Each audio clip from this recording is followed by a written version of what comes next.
kebangsaan Indonesia Raya.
Yang terhormat Menteri Riset dan Teknologi, Kepala Badan Riset dan Inovasi Nasional, Bapak Bambang Brojonegoro.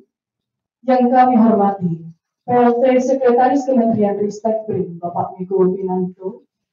Yang kami hormati PLT Deputi Bidang Penguatan Riset dan Pengembangan, Bapak Muhammad Dimyati. Yang kami hormati seluruh Kepala LPNK di lingkungan Kemenristekbrin beserta jajarannya. Yang kami hormati seluruh eselon 1, 2, 3, dan 4 Kemenristekbrin dan LPNK. Yang kami hormati seluruh ketua LPPN perguruan tinggi serta seluruh perwakilan perguruan tinggi yang telah hadir. Yang kami hormati Kepala LLIT wilayah 1 sampai dengan 14 beserta seluruh tamu undangan yang berbahagia. Assalamualaikum warahmatullahi wabarakatuh. Selamat siang, salam sejahtera bagi kita semua. Selamat datang Bapak Ibu dalam agenda pengumuman pemenang pendanaan program pemberdayaan masyarakat skema UKM Indonesia Bangkit pada hari ini, Senin, 14 September 2020.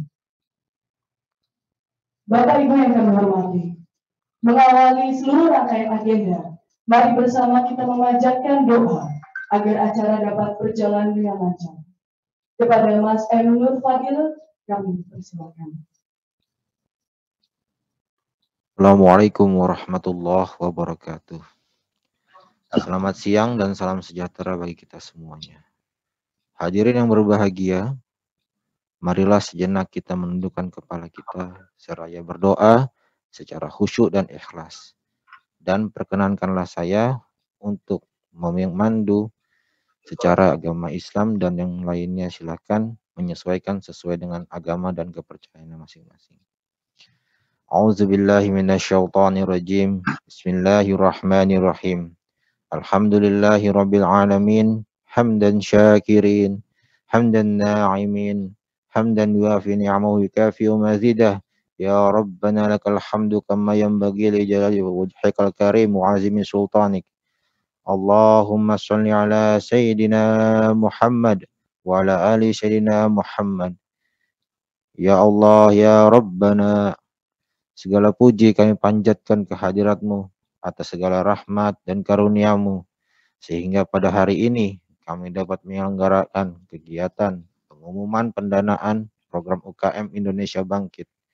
Ya Allah, ya Ghafur, ya Rahim, ampunilah kami, para orang tua kami, dan para pendahulu kami, khususnya para pejuang pandemi corona di Indonesia. Angkatlah derajatnya, ampuni segala dosanya, dan tempatkanlah mereka dalam surga-Mu. Ya Allah, ya Rahman, lindungilah kami dan berikanlah kami kesehatan. Berikanlah rahmah dan hidayah-Mu agar kami dan bangsa kami dapat bangkit dari dampak pandemi ini. Berkahilah program ini sehingga bangsa kami dan negara kami dapat menjadi bangkit dari dampak corona ini. Rabbana atina fid dunya hasanah wa fil akhirati hasanah wa qina azabannar.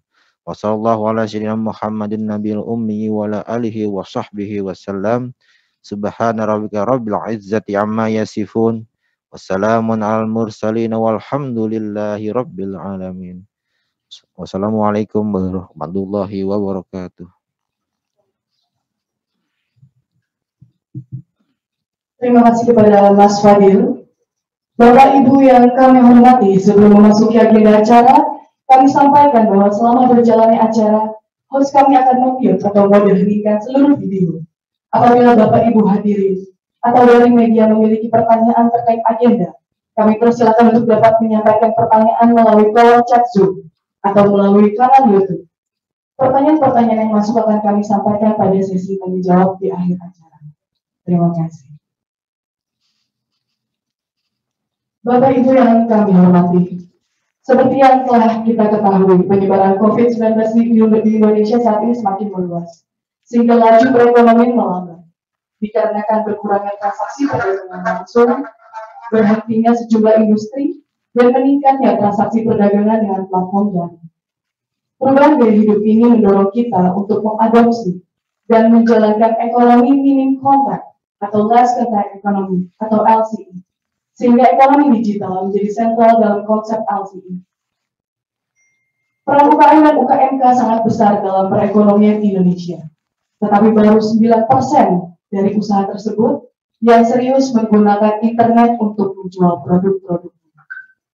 Maka dengan alasan tersebut, Kemenristek BRIN melaksanakan program pemberdayaan masyarakat skema UKM Indonesia Bangkit untuk mendorong kegiatan pemberdayaan masyarakat, PTN dan PTS untuk berinovasi mendukung UKM dan UKMK. Bapak Ibu yang kami hormati, untuk mengawali acara, saya akan membacakan susunan acara terlebih dahulu. Agenda akan diawali dengan sambutan dan laporan PLT Deputi Bidang Penguatan Riset dan Pengembangan, Bapak Muhammad Dimyati, lalu dilanjutkan dengan arahan dan pengumuman penerima pendanaan program UKM Indonesia Bangkit tahun 2020 oleh Bapak Bambang Brojonegoro. Berikutnya adalah presentasi perwakilan penerima pendanaan program UKM Indonesia Bangkit tahun 2020. Lalu diakhiri dengan tanya jawab dengan Menteri Riset dan Teknologi Kepala Badan Riset dan Inovasi Nasional yang akan dimoderatori oleh Bapak Muhammad. Bapak Ibu, langsung saja kita memasuki agenda yang pertama pada siang hari ini, yaitu sambutan dan laporan oleh PLT Deputi Bidang Penguatan Riset dan Pengembangan kepada Bapak Muhammad Dimyati. Kami persilakan. Baik, terima kasih. Bismillahirrahmanirrahim. Assalamualaikum warahmatullahi wabarakatuh. Yang kami hormati dan kita banggakan bersama Bapak Menteri Riset dan Teknologi, Kepala Badan Riset dan Inovasi Nasional, Bapak PLT Sekretaris Menristek, para pejabat di lingkungan Kementerian Ristek, Badan Riset dan Inovasi Nasional, seluruh hadirin yang berada dalam video conference pada siang hari ini. Pertama, tentu kita perlu mengucapkan syukur pada Allah Tuhan Yang Maha Kuasa, karena pada siang hari ini kita akhirnya dapat mengumumkan salah satu program yang merupakan relokasi dari sebagian kegiatan yang ada di Kedeputian Penguatan Riset dan Pengembangan. Pak Menteri yang kami hormati, next slide please. Sesuai dengan arahan Pak Menteri pada saat awal pandemi COVID diumumkan oleh Bapak Presiden, dan waktu itu bersamaan dengan proses relokasi anggaran yang ada di Kementerian Ristek, khususnya di Kedeputian Riset dan Pengembangan, di mana kita diharapkan untuk bisa membantu rekan-rekan, khususnya dari pengusaha kecil dan menengah maupun koperasi. Maka pada bulan Juni yang lalu, sebelum Pak Menteri memberikan arahan-arahan yang lebih rinci, kami di Kedeputian Penguatan Riset dan Pengembangan melalui Direktorat Riset dan Pengabdian Masyarakat yang mendapatkan backup dari anggaran pendidikan, di mana sebagian anggaran tersebut dialokasikan untuk kegiatan pengabdian masyarakat. Maka saat itu kita langsung mencoba merelokasi sebagian kecil anggaran yang masih dimungkinkan untuk direlokasi untuk membantu proses bangkitnya teman-teman UKM. Dan untuk itu kami meminta kepada para dosen dari perguruan tinggi negeri maupun swasta yang memenuhi persyaratan-persyaratan yang kita tentukan untuk dapat berpartisipasi dalam program yang kita sebut dengan UKM Indonesia Bangkit. Tentu ini semula berawal dari berbagai keprihatinan kita terhadap proses yang sangat, atau terhadap pandemi yang sangat memprihatinkan yang sampai kini belum jelas kapan akan berakhir. Next slide please. Kedeputian Penguatan Riset dan Pengembangan ingin mendorong para dosen dalam melakukan pengabdian masyarakatnya untuk melakukan kepeduliannya melalui implementasi hasil-hasil penelitian yang langsung dapat digunakan oleh masyarakat kecil, masyarakat menengah bawah, khususnya UKM dan juga UKMK, melalui kegiatan yang mengedepankan prinsip-prinsip yang menjauhi atau mengurangi kontak secara langsung, yaitu menggunakan prinsip ekonomi minim kontak. Dengan kepedulian tersebut, mulai bulan Juni, yang tepatnya pada awal Juli, kita melakukan berbagai persiapan untuk mengumumkan kegiatan yang diharapkan dapat sambutan dari para dosen untuk melakukan kepeduliannya pada masyarakat menengah bawah. Kami pada tayangan berikutnya dalam mendorong kegiatan UKM Indonesia Bangkit ini mencoba meminta kepada teman-teman dosen untuk memberikan dukungan yang kita batasi pada 6 tema, mulai dari tema kebangkitan sektor pariwisata, penyusunan penguatan pemasaran dengan teknologi informasi, termasuk peningkatan akses UMKM ke sumber daya produktif, dan juga pengembangan kewirausahaan dan daya saing UKM atau UKMK, pemanfaatan atau pemantapan kelembagaan koperasi dan UKM atau UKMK, pemberdayaan usaha mikro, dan keberlanjutan bisnis. Dengan tema tersebut, kami mencoba meminta kepada teman-teman yang mengikuti program ini minimal memilih 2 program untuk memberikan dukungan. 2 program tersebut dipilih dari 5 program yang kita sediakan. Yang pertama, aspek peningkatan kapasitas teknologi dalam konteks proses produksi, kemudian aspek manajerial, aspek permodalan, aspek pengembangan sentra atau pembinaan kelompok UKM dan UKMK, serta aspek teknologi pemasaran dan distribusi. Dan Dalam konteks tersebut, para dosen diminta untuk mengimplementasikan programnya untuk satu UKM atau UKMK. Dengan tentu intinya mencari solusi atas problems yang dihadapi oleh teman-teman masyarakat menengah bawah, khususnya UKM atau UKMK. Dan para dosen diharapkan tidak bekerja sendiri, tetapi bekerja secara berkelompok, minimal terdiri dari 4 orang, dan diwajibkan di dalam kelompoknya tersebut terdiri dari berbagai disiplin. Dan dalam proses tersebut, akhirnya pada pertengahan Juli, program tersebut kita launch, dan dengan proses yang relatif ketat, pada tayangan berikutnya kita mengetahui bahwa ternyata dalam waktu yang tidak terlalu lama tersebut ada 3.716 proposal yang masuk, dan setelah mengalami proses termasuk proses administrasi dan proses review, akhirnya kita akan menetapkan 29 pemenang.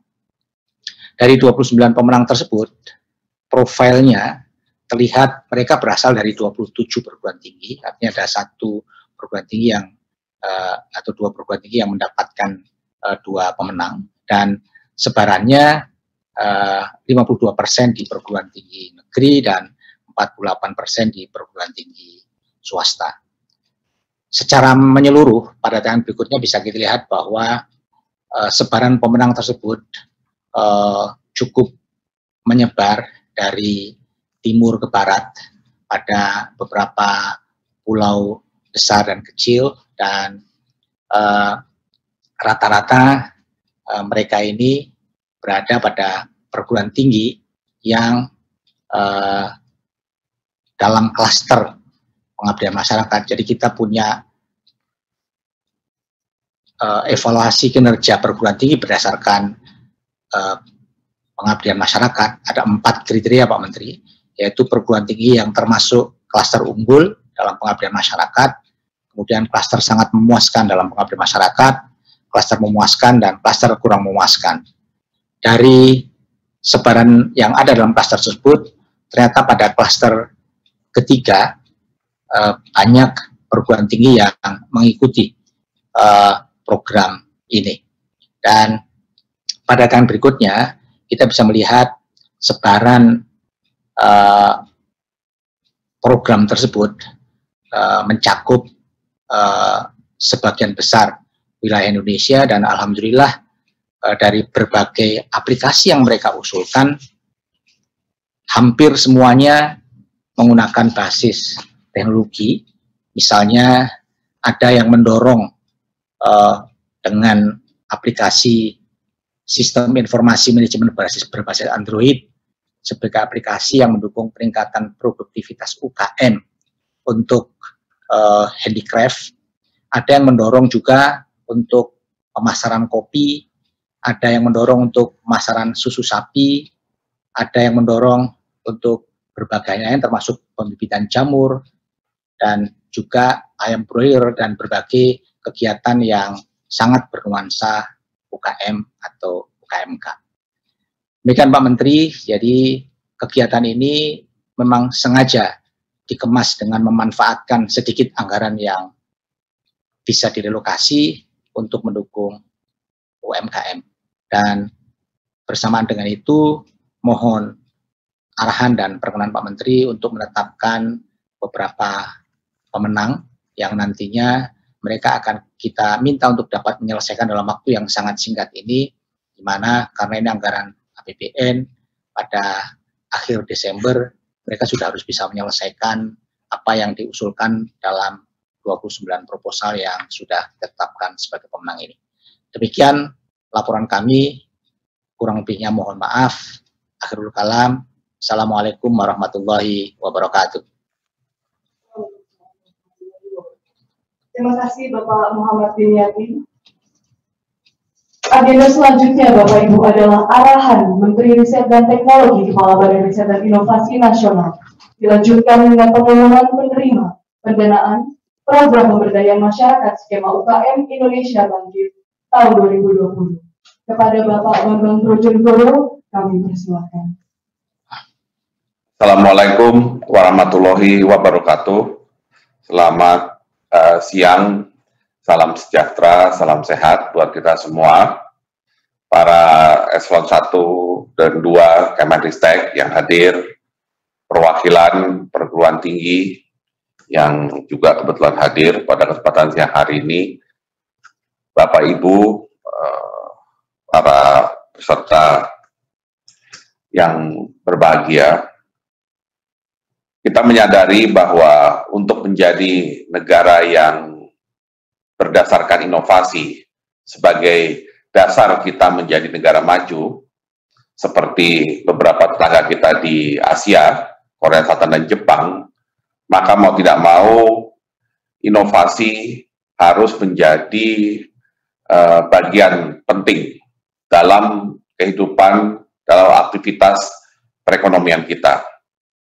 Nah, kalau dilihat, tolong di share screen, ya. Kalau kita lihat peran dari perguruan tinggi dan UMKM yang akan menjadi dua aktor utama dalam acara siang hari ini, tidak bisa dilepaskan dari upaya kita membawa Indonesia menjadi negara yang berbasis inovasi. Perguruan tinggi tentunya diharapkan untuk terus melahirkan temuan atau invensi yang diharapkan nantinya bisa menjadi terobosan, menjawab berbagai permasalahan yang dihadapi masyarakat maupun bangsa dan negara. Sedangkan UMKM sebagai satu pelaku ekonomi, tepatnya pelaku ekonomi yang dominan di Indonesia, tentunya mempunyai peran atau kapasitas sebagai pihak yang kemudian bisa membawa invensi itu ke market. Dan kita sekarang sudah terbiasa mendengar istilah startup, di mana startup itu, karena kategorinya adalah pengusaha pemula, dia adalah tidak lain adalah UMKM. UMKM yang kebetulan melakukan aktivitas usahanya itu berbasis teknologi, termasuk teknologi digital. Sehingga kita lihat hari ini, para startup yang awalnya masih level UMKM tersebut, hari ini sebagian di dunia terutama sudah menjadi bahkan orang terkaya atau perusahaan terbesar di dunia, ya, dengan kapitalisasi pasar yang juga cukup besar. Istilah unicorn yang belakangan kita sering dengar tentunya juga berasal dari startup yang awalnya adalah UMKM tadi.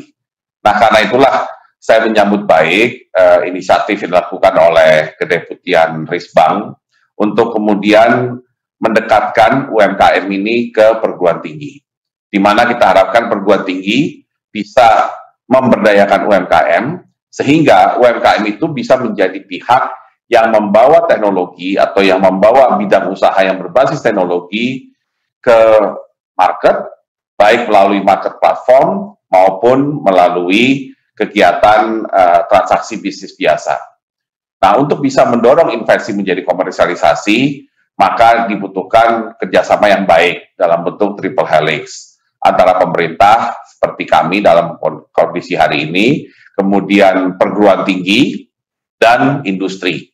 Nah, industri di sini kita bisa kategorikan, kita bisa menganggap UMKM ini sebagai bagian dari industri, di mana UMKM itu kita harapkan bisa punya daya saing, terutama kalau dia bisa melahirkan produk atau jasa berbasis teknologi yang kemudian memang menjadi kebutuhan atau minat dari masyarakat. Nah, disinilah kami mengharapkan program pemberdayaan UKM oleh perguruan tinggi kepada pengusaha UMKM ini bisa menciptakan kebaruan atau nilai tambah, ya, sehingga bisa memberikan manfaat ekonomi atau sosial yang lebih besar lagi. Dan kita tahu bahwa ada berbagai faktor yang nantinya sangat penting untuk meningkatkan pertumbuhan ekonomi, yang mungkin relevan dengan kegiatan kita hari ini adalah pada SDM yang berdaya saing. Karena kita perlu SDM yang kreatif dan inovatif dan adanya ekosistem yang bisa mendukung kebebasan untuk berkreasi maupun kebebasan untuk berusaha. Nah, disinilah istilah daya saing harus dikaitkan terus dengan inovasi. Dengan kata lain, kalau kita bicara daya saing di Indonesia, termasuk daya saing SDM-nya, harus dikaitkan bahwa mereka bisa mendapatkan daya saing tersebut karena terus berupaya melakukan inovasi. Jangan sampai kita terjebak pada stereotip di masa lalu, di mana daya saing Indonesia itu seolah-olah tidak lepas dari hanya kekayaan sumber daya alamnya. Padahal sekarang kita melihat bahwa kekayaannya ada di sumber daya manusia, dan kekayaan tersebut terjadi karena sumber daya manusianya tidak pernah berhenti melakukan inovasi. Nah, kemudian daya saing SDM itu harus diperkuat tentunya dengan modal sosial, yang juga tentunya menjadi salah satu kelebihan dari bangsa Indonesia, dan didukung dengan tata kelola yang berintegritas. Nah, disitulah kemudian kita perlu memberikan dukungan kepada masyarakat, ya, karena kita ingin agar produktivitas SDM dan inovasi bisa meningkat, ya, sebagai upaya dari mendorong, ya, kemampuan berinovasi itu sendiri. Poinnya adalah bahwa pada saat ini kalau ekonomi Indonesia ingin berbasis sumber daya manusia yang inovatif, maka mau tidak mau kita harus memastikan dulu kualitas sumber daya manusianya. Ya, apalagi dalam kondisi hari ini sampai diperkirakan 2030, 2040 paling lambat, kita sedang mengalami bonus demografi. Dan bonus demografi ini harus segera diantisipasi dengan upaya untuk penguatan daya saing dari sumber daya manusia. Kalau kita tidak melakukan sesuatu yang signifikan dengan bonus demografi, dikhawatirkan, maka bonus demografi ini bisa menjadi suatu beban demografi yang kemudian membawa beban pada perekonomian. Nah, untuk mencegah tersebut, maka kita perlu melakukan investasi sumber daya manusia, ya, yang kita harapkan dapat meningkatkan produktivitas melalui inovasi, termasuk upaya untuk pemberdayaan UMKM ini, ya. Karena tentunya kita memahami bahwa UMKM itu adalah mungkin satu individu atau sekelompok individu yang melakukan kegiatan usaha. Dan kita ingin agar UMKM kita bisa naik kelas dari yang tadinya mikro menjadi kecil, yang kecil menjadi menengah, yang menengah menjadi besar. Dan kalau bisa waktunya tidak terlalu lama. Dan disitulah kita harapkan agar waktunya tidak terlalu lama, maka mau tidak mau upaya untuk penguatan UMKM itu tidak boleh jauh-jauh dari teknologi. Ya, karena bagaimanapun yang bisa menjaga daya saing itu adalah kemampuan teknologi. Nah, disitulah penguatan sistem menjadi penting, sehingga peluang ekonomi yang sekarang tersedia melalui konektivitas global bisa kita manfaatkan. Memang saat ini kita sedang tidak beruntung, ya, karena seluruh penjuru dunia saat ini harus berhadapan dengan COVID-19 dengan skala pandemi, sesuatu yang baru, yang pernah kita alami tapi terakhir itu adalah 100 tahun yang lalu. Akibatnya, kegiatan ekonomi yang harusnya bisa berjalan lancar dan dinamis menjadi sangat terbatas karena harus mengikuti protokol kesehatan COVID-19 itu sendiri. Karenanya, kita harus mengantisipasi adanya pembatasan ini, tidak dengan kemudian kita pasrah atau menyerah, tetapi kita harus berupaya agar kita bisa mendefinisikan apa itu new normal. Di mana new normal itu jangan dibaca sebagai kondisi normal yang dilakukan hari ini. New normal adalah benar-benar paradigma baru, kondisi baru, di mana keberadaan teknologi digital muncul untuk menggantikan hyperconnectivity yang biasanya terjadi antar manusia. Nah, sehingga proses pemulihan ekonomi yang kita sedang susun saat ini haruslah inklusif dan berkelanjutan. Ya, karena toh kita juga belum tahu kapan pandemi ini akan berakhir, apakah vaksin yang menjadi salah satu solusi pandemi bisa segera ditemukan atau tidak. Nah, dalam konteks new normal tadi, maka tentunya kami sangat mendukung apabila perguruan tinggi nanti yang mendapatkan dukungan untuk bisa memberdayakan UMKM, itu melakukan penekanan pada less contact ekonomi atau ekonomi minim kontak. Karena sekali lagi, kita tetap harus mengutamakan dulu protokol kesehatan COVID-19, di mana jaga jarak misalkan itu dan menghindari kerumunan menjadi salah satu upaya kita untuk protokol kesehatan tersebut. Dengan jaga jarak tersebut, maka mau tidak mau hubungan konvensional antar manusia yang selama ini dilakukan, ya, atau adanya hyperconnectivity, ya, dalam bentuk pertemuan tatap muka, interaksi secara fisik, mau tidak mau harus dikurangi secara signifikan, tetapi kita juga tetap ingin agar kegiatan ekonomi tidak berhenti, sehingga harus dilakukan kombinasi dengan menggunakan teknologi informasi dan komunikasi.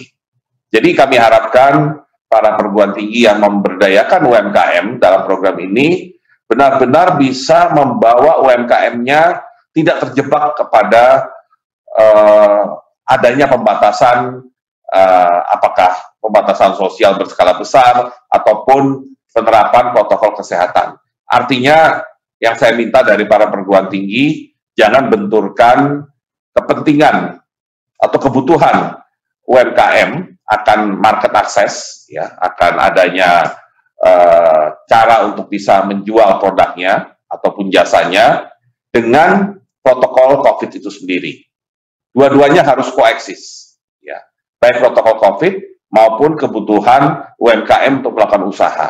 Nah, cara untuk bisa mempertemukan keduanya tanpa merugikan salah satu itu adalah dengan less contact ekonomi, ya, dengan memperkenalkan atau membawa UMKM yang Bapak Ibu bina dengan teknologi digital. Survei yang dilakukan oleh LIPI selama masa pandemi menunjukkan bahwa UMKM yang sudah terekspos dengan digital relatively bisa lebih survive selama masa pandemi dibandingkan UMKM yang belum terekspos secara digital. Dan tentunya upaya kita untuk mendorong digitalisasi UMKM itu tidak boleh memberatkan UMKM itu sendiri, ya.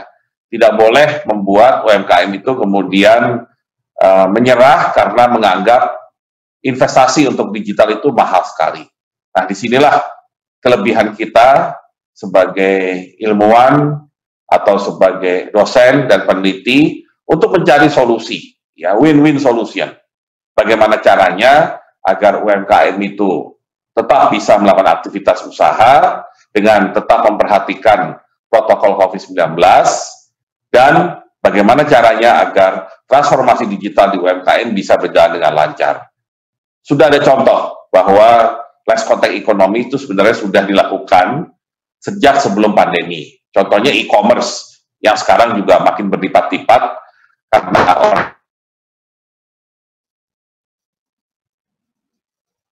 ya, pilihan yang cukup penting bagi masyarakat untuk melakukan aktivitas retail. Ya.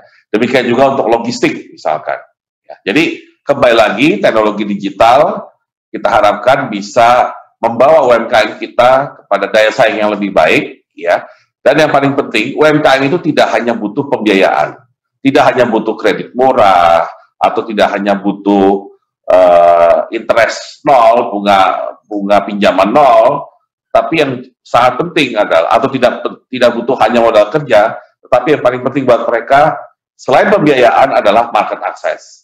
Tanpa market access, maka pembiayaan ini tidak akan bisa sustainable, ya, karena tidak ada kegiatan yang bisa didorong. Nah, agar bisa mendapatkan market access, mau tidak mau, ya, satu, mereka harus terekspos secara digital, dan mereka harus dilatih untuk juga melakukan transaksi misalkan dengan fintech, ya, bahkan sampai peer-to-peer lending, dan juga harus didorong agar mereka nantinya bisa ikut di dalam market platform yang sudah punya basis customer dalam jumlah yang sangat besar. Sehingga memang salah satu tugas berat dari Bapak Ibu dosen di perguruan tinggi yang akan terlibat dalam program ini adalah merubah mindset dari pelaku usaha UMKM kita, ya. Merubah mindset dari tadinya mungkin berjualan atau berdagang secara konvensional menjadi berdagang secara digital. Ya, ini tidak mudah dan kadang-kadang ada yang tidak nyaman dengan perubahan ini. Tapi itulah tantangan buat kita semua.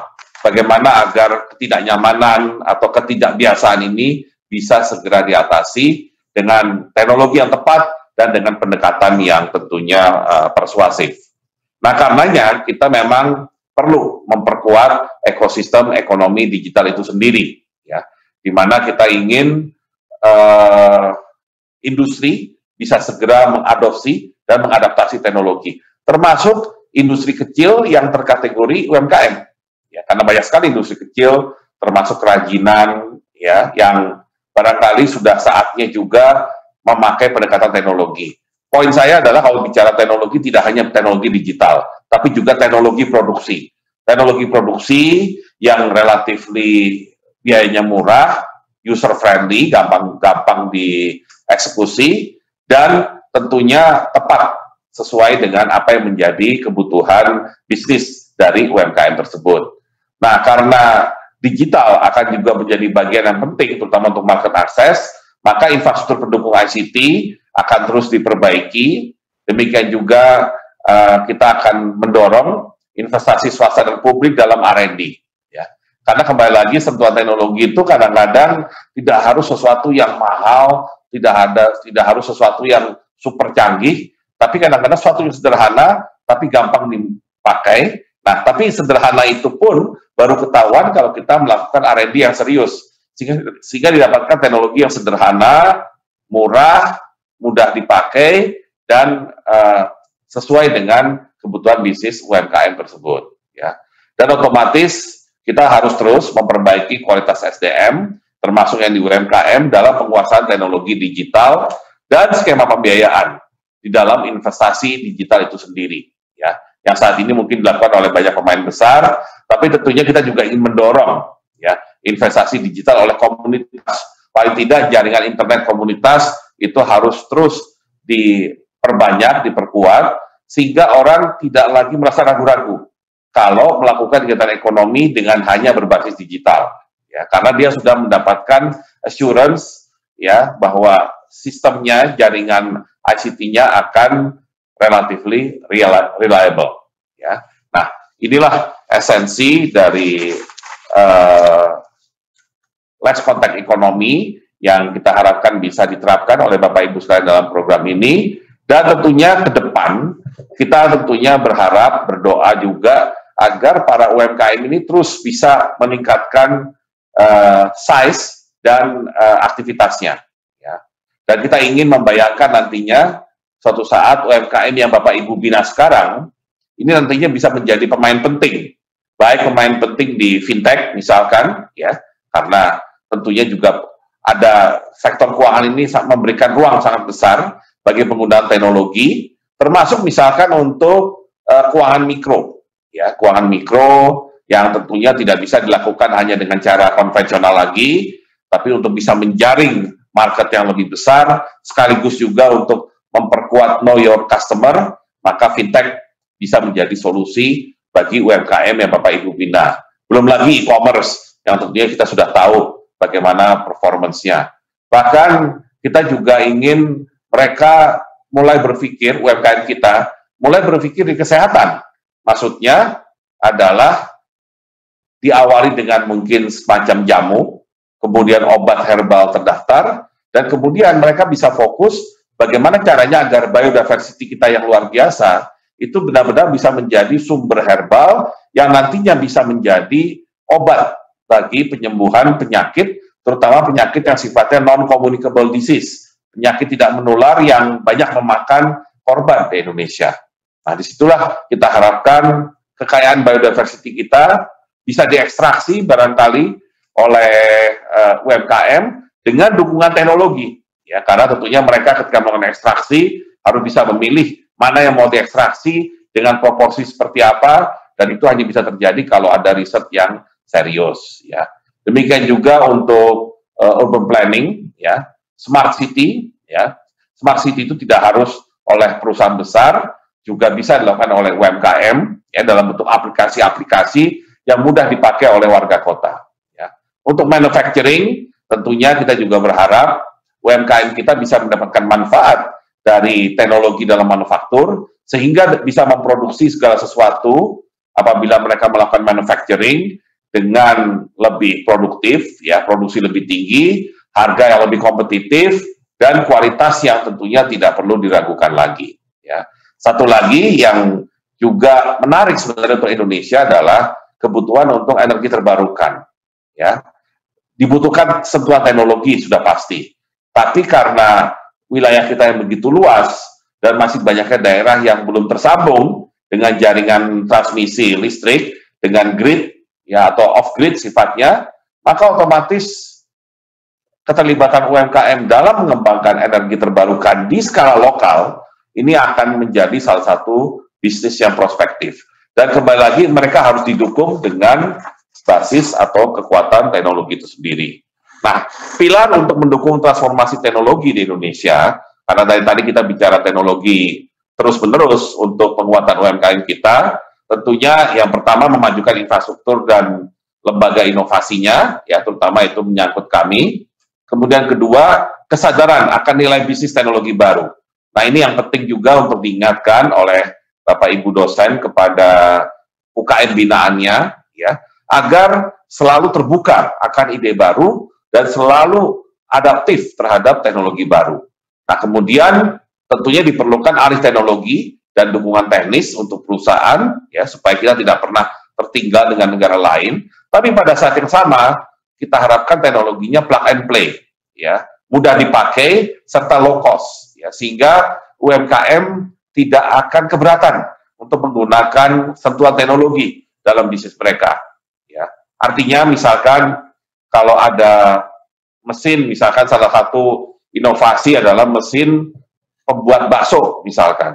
Ya, tentunya ini akan sangat memudahkan, ya, para misalkan pedagang bakso gerobak atau warung bakso yang biasanya barangkali sebelumnya membuat bakso secara manual, ya, tentunya memakan waktu dan juga barangkali ada inkonsistensi dalam kualitas. Tetapi dengan teknologi maka ada konsistensi dalam kualitas dan jumlah yang besar. Ya, dan yang penting teknologi bakso ini tidak mahal dan tidak rumit, ya. Jadi memenuhi syarat plug and play, ya, gampang dipakai, gampang diinstal, dan sifatnya low cost. Dan tentunya salah satu aspek pemberdayaan UMKM yang Bapak Ibu tidak boleh lupakan adalah tentunya orangnya sendiri, individunya sendiri harus disiapkan, ya, untuk bisa melakukan alih teknologi yang dibutuhkan, ya. Dan tentunya kita harapkan semakin banyak orang Indonesia yang semakin aware dan semakin terampil dengan teknologi. Nah, inilah ekosistem ekonomi digital yang kita bayangkan, ya. Sebenarnya semua aspek ini sudah ada hari ini, ya, di Indonesia. Tapi mungkin kaitan satu sama lainnya belum terlalu nyata, ya, dan kadang-kadang belum terlalu mulus, ya, sehingga masih ada, ya, dukungan yang kurang, baik untuk industri skala kecil, menengah, maupun mikro. Tapi kalau kita lihat, kita intinya mendukung semua skala usaha, ya, karena segala sesuatunya pasti dimulai dari yang kecil. Dari yang mikro naik ke kecil, dari kecil naik ke menengah. Namun tentunya setiap kali tahapan kenaikan ini ada perbedaan kebutuhan, ya. Kalau dari mikro misalnya menuju skala kecil, mungkin di sini kita masih memerlukan yang namanya sentuhan teknologi, kemudian juga digitalisasi, misalkan, ya.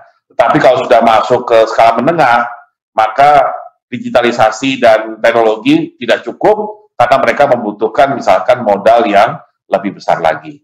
Nah, tetapi intinya Bapak Ibu di perguruan tinggi bisa memberikan bantuan yang maksimal, ya, bagi para pelaku industri mikro, kecil, dan menengah.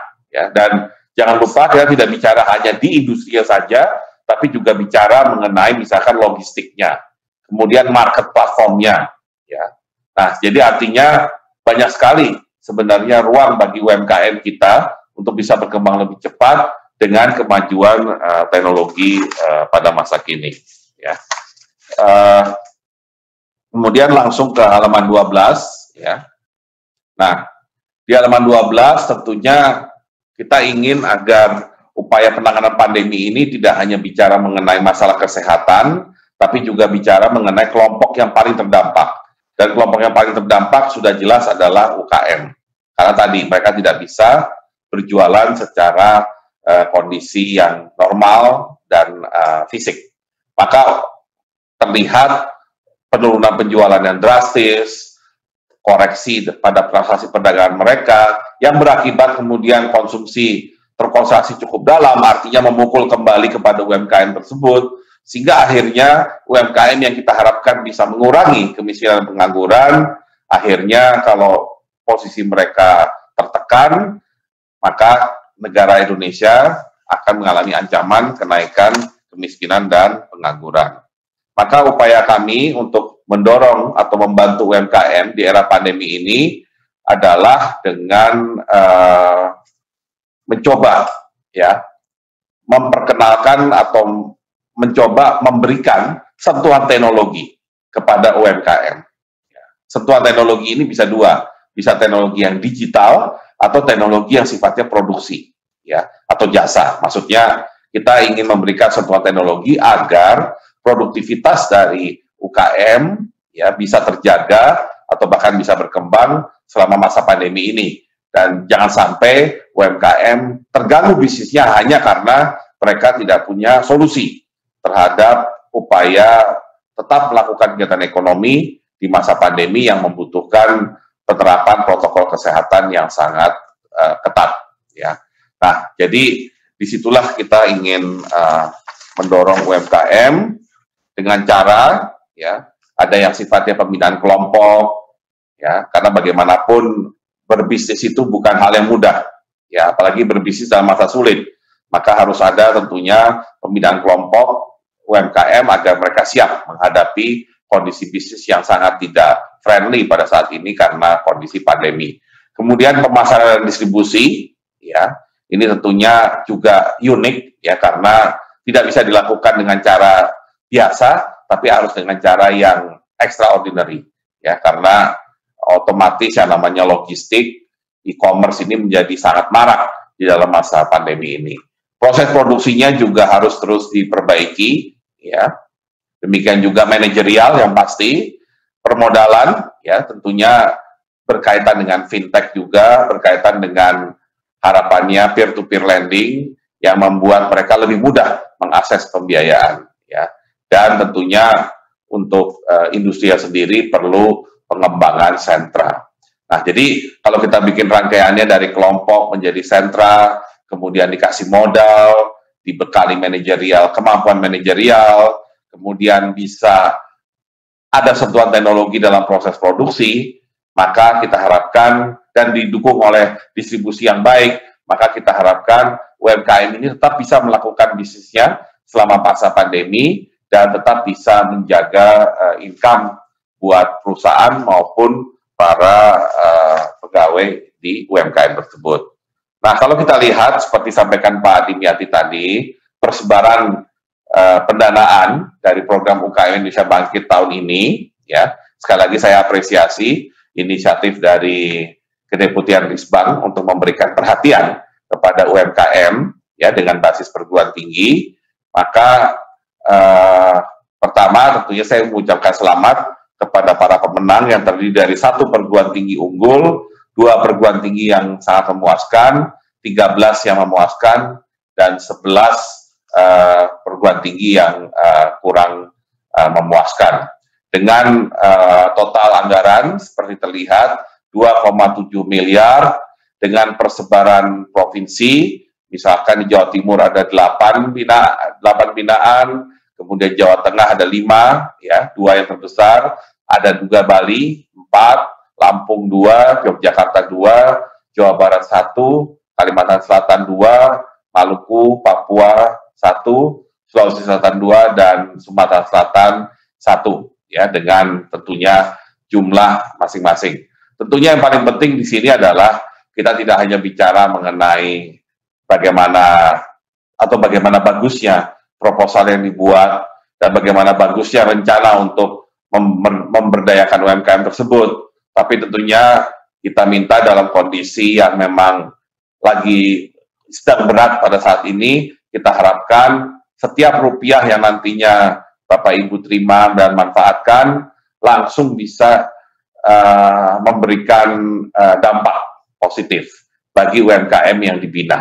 Ya, apakah dari market aksesnya, apakah dari proses produksinya, apakah dari manajemen internalnya, tapi yang paling penting kita ingin UMKM ini punya agility, jadi bisa survive di dalam masa pandemi itu, masa pandemi ini, ataupun nanti dalam masa-masa sulit lainnya di kemudian hari. Jadi akan sangat baik kalau para UMKM ini dibekali dengan cara untuk survival dalam berbagai kondisi yang mungkin terjadi, apakah kondisi ekonomi yang lesu akibat pandemi, kondisi ekonomi yang lesu akibat keamanan, kondisi ekonomi yang lesu akibat bencana alam, atau kondisi ekonomi yang lesu karena misalnya krisis di bidang sektor keuangan atau ekonomi. Intinya adalah apapun kondisinya, ketika mereka dalam kondisi yang berat, kita harapkan UMKM kita bisa survive karena mereka sudah punya modal di manajemen yang kuat karena sudah diberdayakan, dan kedua mereka punya modal dalam proses produksi karena mereka sudah punya produktivitas yang kuat, dan ketiga mereka bisa survive karena mereka selalu terekspos dengan teknologi yang terakhir, baik teknologi digital maupun teknologi produksi sendiri. Demikian yang bisa saya sampaikan, dan tentunya sekali lagi saya ucapkan selamat kepada para penerima hibah untuk pemberdayaan UMKM ini. Assalamualaikum warahmatullahi wabarakatuh. Waalaikumsalam warahmatullahi wabarakatuh. Bapak Menteri, mohon izin, tim host bisa tolong ditayangkan untuk menyebutkan pemenang-pemenangnya Bapak. Silakan. Ya, kami persilakan Bapak untuk dapat mengumumkan. Ya, baik.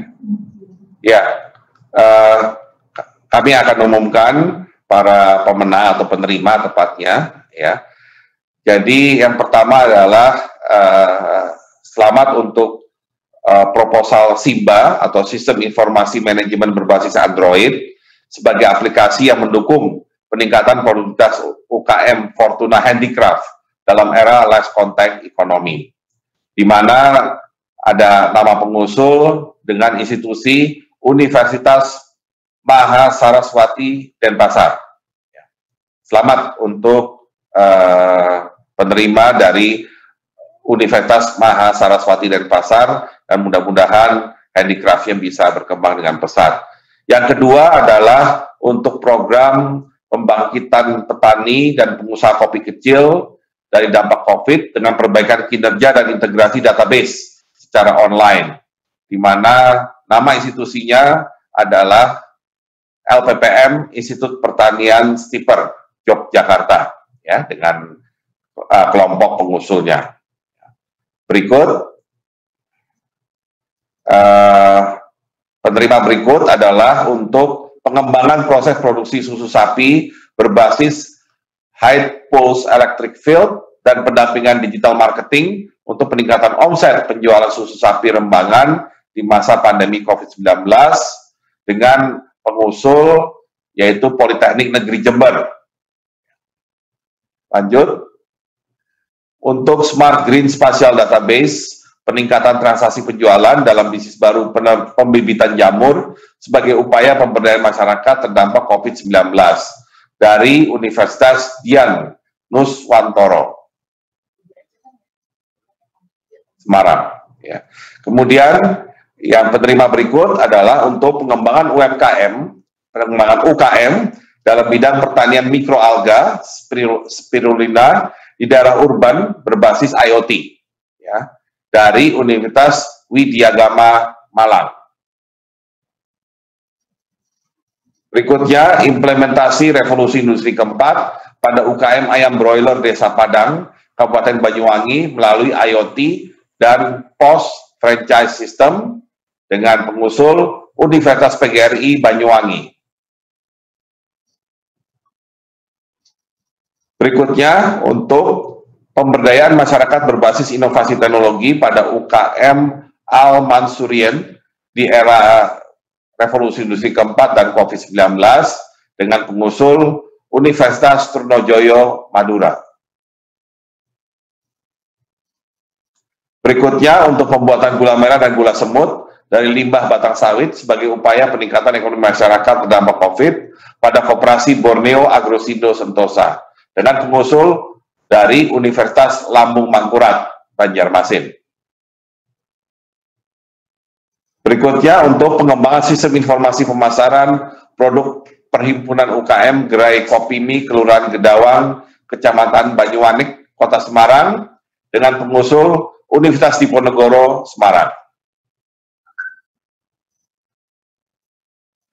Yang berikut adalah peningkatan produktivitas bisnis pada UKM produk organik dan herbal berbahan cacing menggunakan teknologi cloud computing agar tahan krisis selama COVID-19 di Kecamatan Sukun, Kota Malang dengan pengusul Universitas Widyagama, Malang. 11. Penerapan IoT pada proses produksi saus dengan sistem less contact didukung database Smart App untuk UKM Sejahtera Sentosa. Pengusul Universitas Negeri Malang. Berikutnya, membangkitkan kerajinan tenun khas Buleleng melalui revitalisasi teknologi pewarnaan menggunakan fiksator nanopasta anorganik dan penguatan branding industri kreatif ramah lingkungan dengan pengusul Universitas Pendidikan Ganesha.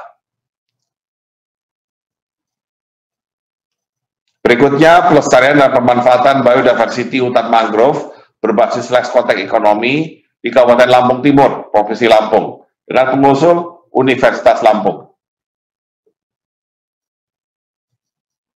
14. Inovasi produksi dan e-commerce berbasis less contact ekonomi model di UMKM Rumahku Hidroponik Jember, dengan pengusul Politeknik Negeri Jember. Berikutnya, untuk pengembangan aplikasi pariwisata berbasis Android di dalam upaya peningkatan aksesibilitas UKM, desa wisata, Kampung PAM, Kabupaten Raja Ampat, Provinsi Papua Barat, dengan pengusul Politeknik Katolik Saint Paul Sorong. Berikutnya, untuk kopi dan kesejahteraan, mengangkat kesejahteraan petani kopi Pulu-Pulu dengan pengusul dari Universitas Kristen Indonesia Toraja. Berikutnya, Direct UKM Inovasi Integrasi Bisnis berbasis gotong royong pada kelompok budidaya ikan air tawar Banyu Pinaru di Desa Rejasa, Kecamatan Penebel, Kabupaten Tabanan, dengan pengusul Universitas Udayana. Berikut peningkatan manajemen dan pemasaran pada UMKM OJESA atau Ojek Sahabat Wanita dengan pengusul Universitas Muhammadiyah Lampung.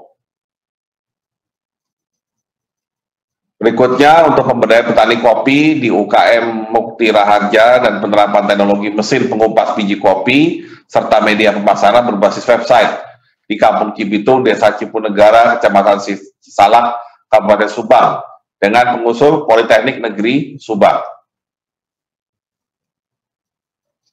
20. Pengembangan UKM usaha daerah Bungan Jepun melalui kemandirian bioetanol dengan pengusul Universitas Bali Internasional. Berikutnya, pengembangan kewirausahaan berbasis pengolahan sampah melalui pemanfaatan aplikasi teknologi informasi dengan pengusul Universitas Negeri Makassar.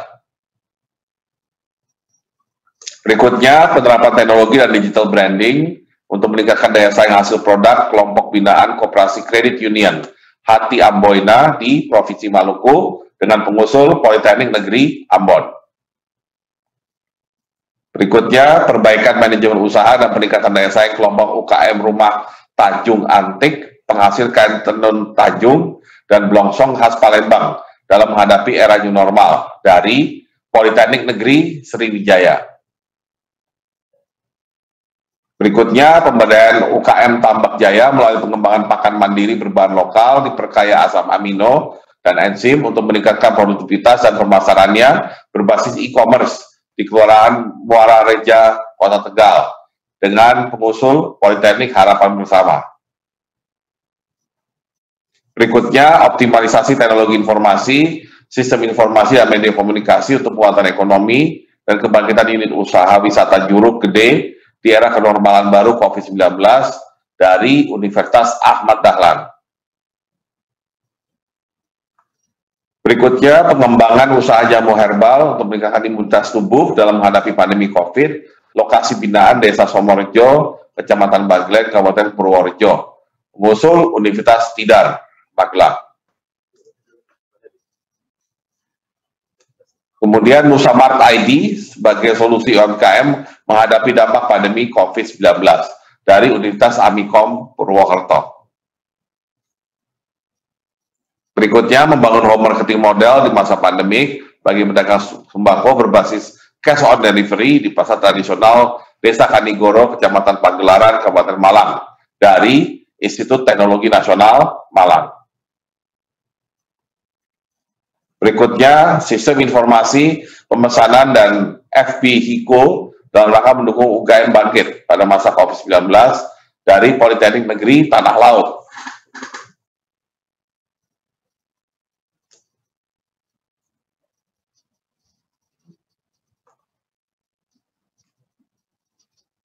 Ya, terima kasih Bapak Menteri Riset dan Teknologi Kepala Badan Riset dan Inovasi Nasional atas pengumumannya.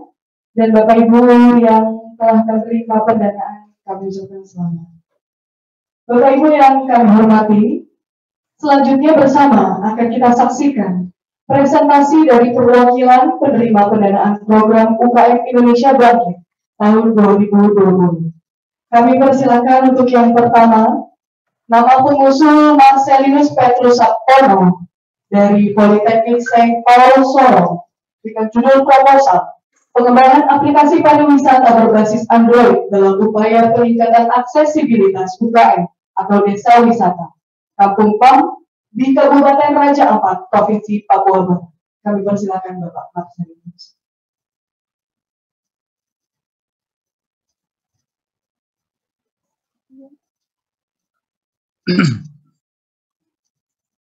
Assalamualaikum warahmatullahi wabarakatuh.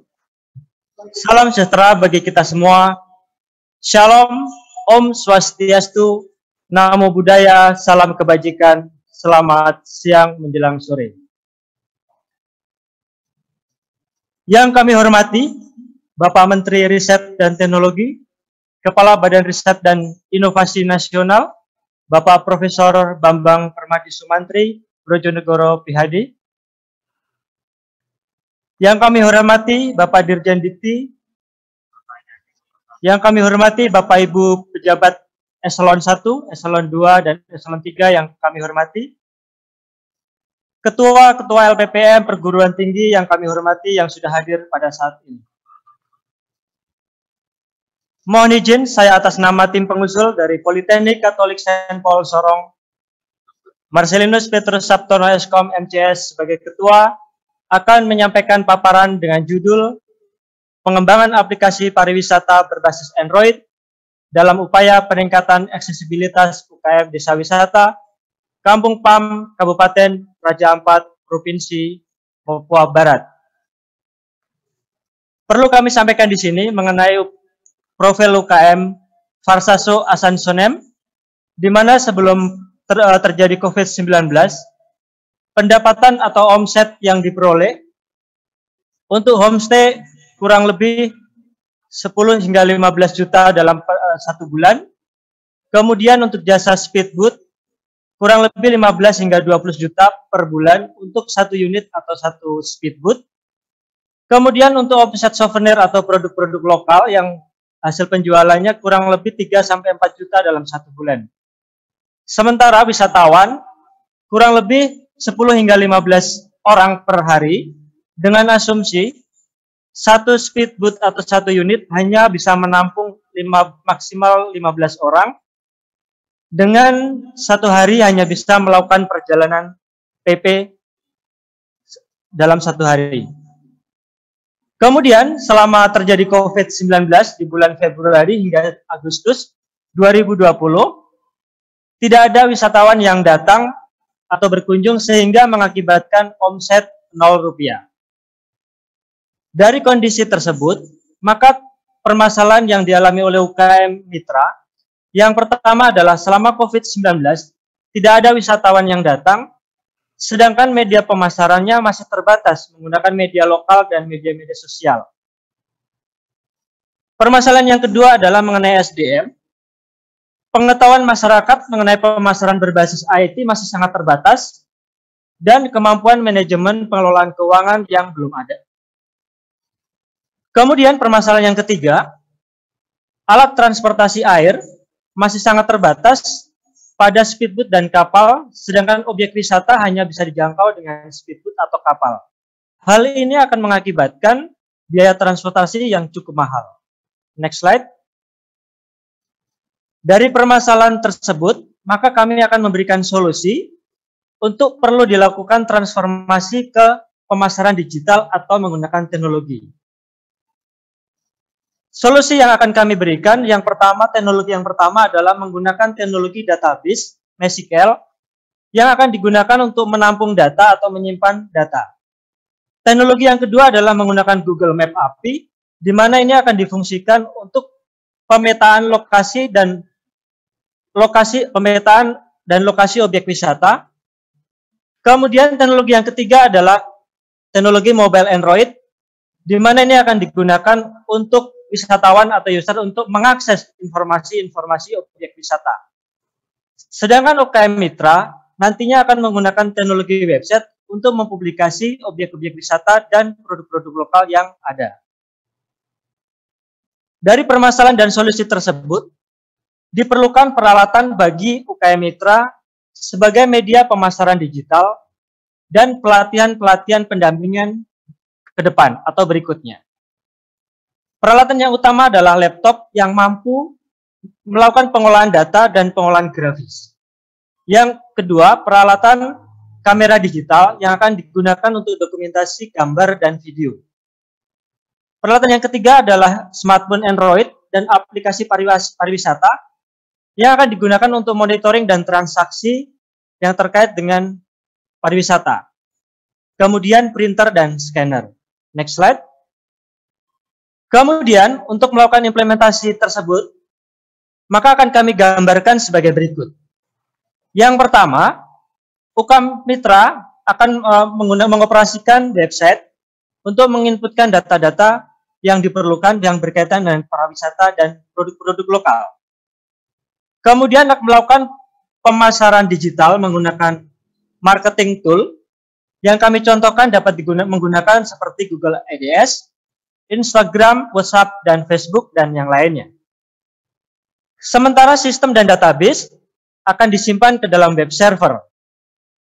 Kemudian wisatawan menggunakan smartphone Android dapat mengakses melalui Play Store. Kemudian akan mengakses informasi-informasi yang berkaitan dengan pariwisata yang kami contohkan seperti homestay, penginapan atau hotel. Kemudian sistem pembayaran atau notifikasi pembayaran, kemudian alat-alat transportasi yang tersedia, kemudian produk-produk lokal yang bisa dijual. Kemudian wisatawan dapat mengakses informasi dan memesan paket-paket wisata sesuai dengan jadwal dan trip yang ditawarkan. Demikian implementasi yang kami gambarkan untuk memudahkan UKM dalam melakukan bisnis pariwisata di Kabupaten Raja Ampat. Sistem ini nantinya akan memberikan output dan outcome. Next slide. Output yang pertama adalah aplikasi website itu sendiri yang akan digunakan oleh UKM Mitra. Yang kedua adalah aplikasi Android yang akan digunakan oleh wisatawan untuk mengakses sistem. Kemudian perlu dilakukan pelatihan dan pendampingan bagi UKM Mitra. Serah terima alat dan sistem, sedangkan output akademik nantinya akan dilakukan publikasi video di YouTube, kemudian publikasi di media massa, jurnal, dan dilakukan seminar. Sedangkan outcome, dengan tersedianya layanan sistem informasi website dan aplikasi pada smartphone Android, maka masyarakat nantinya akan terbiasa melakukan pemasaran pariwisata dan penjualan produk menggunakan media digital seperti website. Dan ini akan memberikan dampak positif. Yang pertama adalah memberikan kemudahan interaksi antara UKM dengan wisatawan. Dengan kemudahan tersebut, akan meningkatkan daya tarik wisatawan dan otomatis meningkatkan outcome ekonomi di masyarakat UKM yang terdampak COVID-19. Sedangkan untuk memastikan sistem ini berhasil, maka diperlukan memberikan pelatihan dan pendampingan bagi UKM mitra. Seperti pertama, mendampingi atau memberikan pelatihan pengoperasian dan penggunaan sistem, maintenance sistem dan alat. Yang kedua adalah pendampingan membuat iklan dan promosi digital, sehingga memberikan pemahaman dan konsep bisnis bahwa pemasaran berbasis teknologi digital menggunakan mobile Android adalah sebuah investasi bisnis masa depan. Demikian paparan kami. Terima kasih atas kesempatan yang diberikan kepada tim pengusul dari Politeknik Katolik Saint Paul Sorong dalam program inovasi UKM Indonesia Bangkit tahun 2020.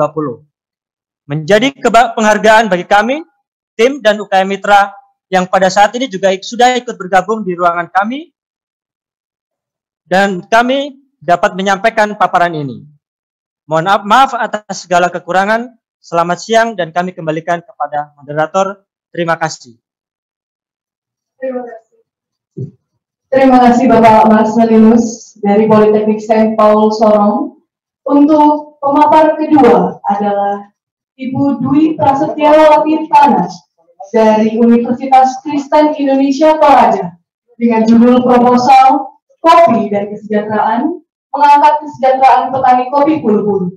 Kepada Ibu Dwi kami persilakan.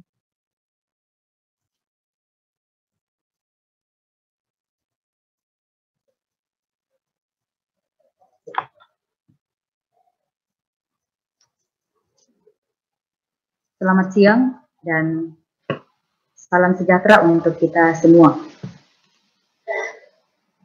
Yang terhormat Menteri Riset dan Teknologi, Kepala Badan Riset dan Inovasi Nasional, Profesor Bambang Permadi Sumantri Brojonegoro PhD, yang terhormat PLT Deputi Bidang Penguatan Riset dan Pengembangan, yang terhormat Ketua LLDikti Wilayah 1 hingga Wilayah 14, yang terhormat Ketua LPPN Perguruan Tinggi yang sempat hadir pada saat ini, serta seluruh undangan yang hadir pada saat ini. Terima kasih atas kesempatan yang diberikan kepada tim kami dari Universitas Kristen Indonesia Toraja untuk mempresentasikan proposal program pemberdayaan masyarakat skema UKM Indonesia Bangkit dengan judul Kopi dan Kesejahteraan, mengangkat kesejahteraan petani kopi Pulu-Pulu. Mohon maaf sebelumnya, boleh langsung ke analisis situasi ya. Mitra kami itu adalah kelompok tani Tok Barana, Lembang Pulu-Pulu, Kecamatan Buntu Kepasan, Kabupaten Toraja Utara.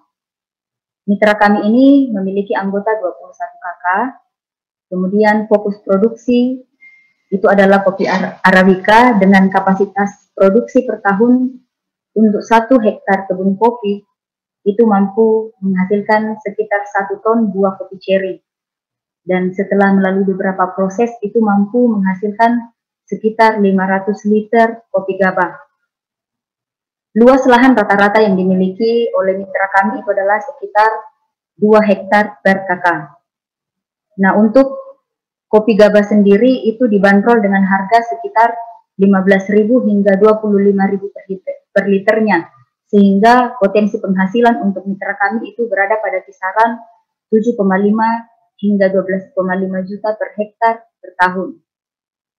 Dari segi pemasaran, ini bisa kita lihat dari rantai niaga kopi yang ada di Toraja, dan bukan hanya khusus pada mitra kami, tapi ini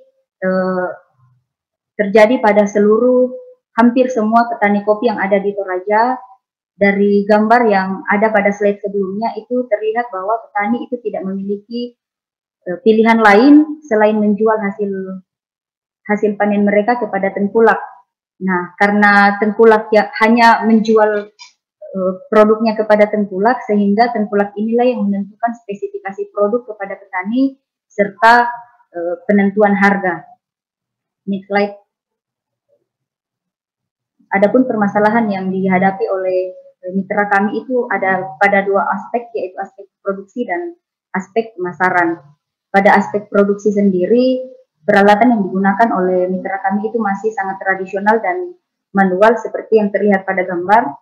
Kemudian mitra kami hanya mengetahui satu jenis penanganan pasca panen, yaitu semi wash, dan karena hanya mampu menjual kepada tengkulak, maka level pengolahan kopi itu hanya pada kopi gabah dengan kisaran harga sekitar 15.000 hingga 25.000 per liternya. Kemudian untuk aspek pemasaran, itu sudah jelas pada gambar sebelumnya bahwa penjualan hanya terjadi kepada tengkulak. Kemudian di tengah pandemi COVID ini, harga kopi semakin turun. Sebelum COVID itu harganya sekitar 15.000 hingga 25.000 per liternya, dan pada saat COVID itu harga kopi turun menjadi sekitar 10.000 rupiah hingga 15.000 rupiah per liternya. Next.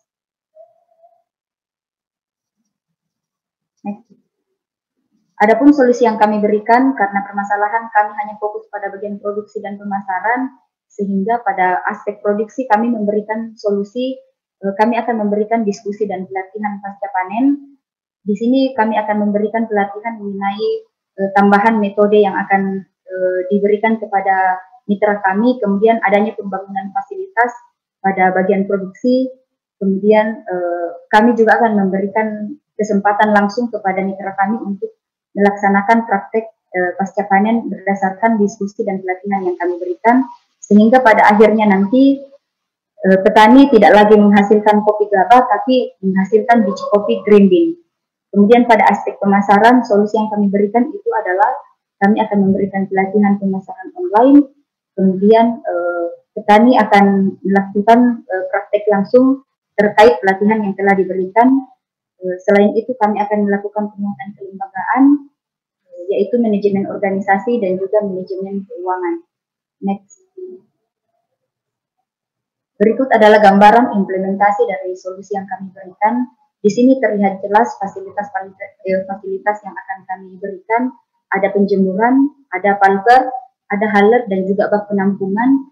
Dan pada bagian produksi di sini sudah terlihat bahwa mitra kami itu bukan hanya satu jenis pengolahan lagi, satu metode pengolahan, tapi ada dua tambahan, yaitu proses honey dan proses natural. Dan di sini terlihat bahwa hasil akhirnya itu adalah green bean. Kemudian aspek pemasaran, ini adalah gambaran implementasinya. Kami akan membuatkan website pemasaran online supaya jangkauan pasar yang akan dijangkau oleh mitra kami itu lebih luas. Next. Adapun output dari program ini itu yang pertama, produk biji dalam bentuk green bean dengan variasi penanganan pasca panen itu minimal 2 varian. Kemudian dari varian yang dihasilkan ini, sampelnya akan dikirimkan kepada Puslid Koka untuk mendapatkan sertifikat kopi specialty. Kemudian yang kedua, pemasaran digital untuk mendukung less contact ekonomi. Di sini kami akan membuat website profil dan katalog produk, serta memberikan pelatihan untuk penggunaan marketplace. Kemudian untuk bagian output akademik itu kami akan melakukan publikasi pada jurnal pengabdian kepada masyarakat, kemudian akan mempublikasi melalui video YouTube, dan juga membuat tulisan yang akan diposting di media massa. Kemudian outcome dari program ini harapannya adalah adanya peningkatan penghasilan khususnya kepada mitra kami, kemudian adanya pemangkasan rantai niaga, jadi petani itu tidak lagi melalui tengkulak, tapi petani bisa langsung menjangkau konsumen langsung. Kemudian outcome yang lain itu adalah adanya peningkatan pengetahuan dan keterampilan petani terkait dengan penanganan pasca panen kopi. Demikian presentasi proposal program pemberdayaan masyarakat dari kami. Lebih dan kurangnya kami mohon maaf dan terima kasih untuk bantuan yang telah diberikan kepada kami. Selamat siang. Selamat siang Ibu Dwi, terima kasih atas pemaparannya. Untuk pemaparan ketiga dengan Ibu Ruslaini dari Institusi Universitas Muhammadiyah Lampung dengan judul proposal peningkatan manajemen dan pemasaran pada UMKM OJSA atau Ojek Sahabat Wanita. Kami persilakan kepada Ibu Ruslaini. Bismillahirrahmanirrahim. Assalamualaikum warahmatullahi wabarakatuh. Selamat siang.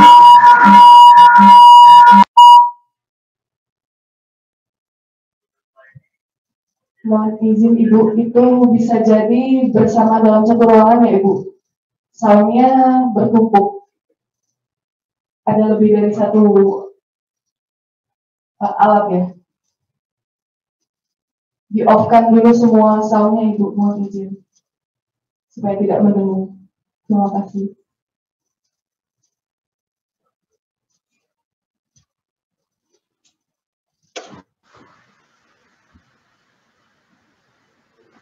Baik, bismillahirrahmanirrahim. Assalamualaikum warahmatullahi wabarakatuh. Selamat siang, yang terhormat Bapak Menteri Riset dan Teknologi, Kepala Badan Riset dan Inovasi Nasional, Profesor Bambang Permadi Sumantri Brojonegoro, PhD, beserta jajarannya, yang terhormat Dirjen Pendidikan Tinggi Kementerian Pendidikan dan Kebudayaan, yang terhormat seluruh hadirin UMKM Indonesia Bangkit. Terima kasih kami ucapkan atas waktu dan kesempatan yang diberikan kepada tim kami. Terima kasih kami ucapkan kepada Rektor Universitas Muhammadiyah Lampung dan jajarannya yang memberikan dukungan penuh kepada kami yang saat ini turut serta dalam proses presentasi ini. Mohon izin memperkenalkan diri. Saya Ruslaini sebagai Ketua, anggota Abizar Zina Ramadhani dan Imam Ahmad dari Universitas Muhammadiyah Lampung akan mempresentasikan PKM UKM Indonesia Bangkit dengan judul Peningkatan Manajemen.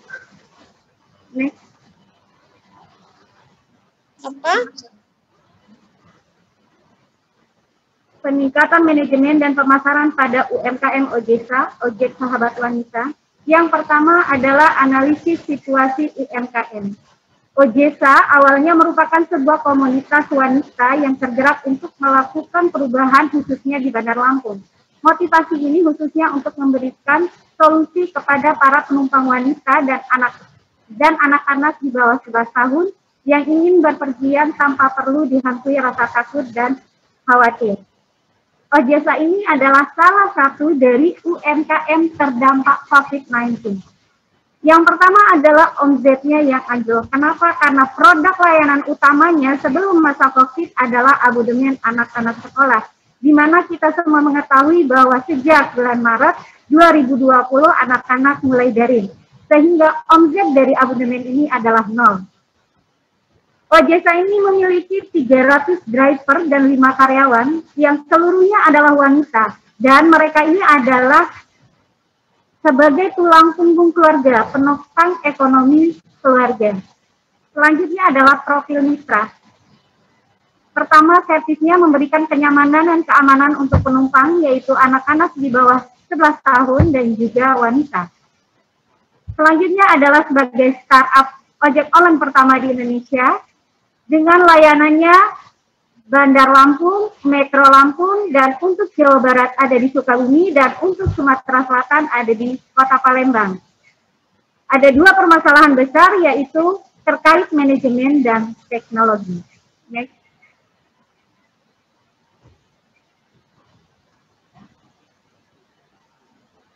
Next. Okay. Ada 5 permasalahan. Yang pertama adalah aplikasi OJSA tidak bisa digunakan karena servernya mengalami down. Dan yang kedua adalah manajemen belum terbentuknya tim yang solid dan profesional, riset pasar yang belum baik. Yang keempat, servernya belum memiliki database server yang terintegrasi. Dan yang kelima adalah investasi modalnya terbatas. Di sini adalah analisa atau data yang kami peroleh sebelum COVID. Itu ada 300 driver aktif dan saat ini hanya 80. Omset per bulan 70 juta, saat ini turun menjadi 20 juta. Presentasi gaji karyawan 100% menjadi 50% dan produk layanan ada 4 menjadi 2. Next. Solusi saat ini sedang menggunakan aplikasi WhatsApp. Selanjutnya adalah tetap mematuhi protokol COVID-19, yaitu driver setelah di-upgrade skill dapat mengetahui safety reading dan meningkat pengetahuan serta keterampilan dengan mematuhi protokol COVID-19, penambahan layanan berupa OJSA dan ojek kurir. Next.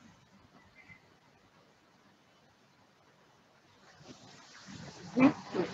Implementasi yang pertama adalah solusi aspek teknologi. Di dalam aspek teknologi ini akan dibuatkan yaitu antara customer dan driver itu akan saling menyedia aplikasi Android.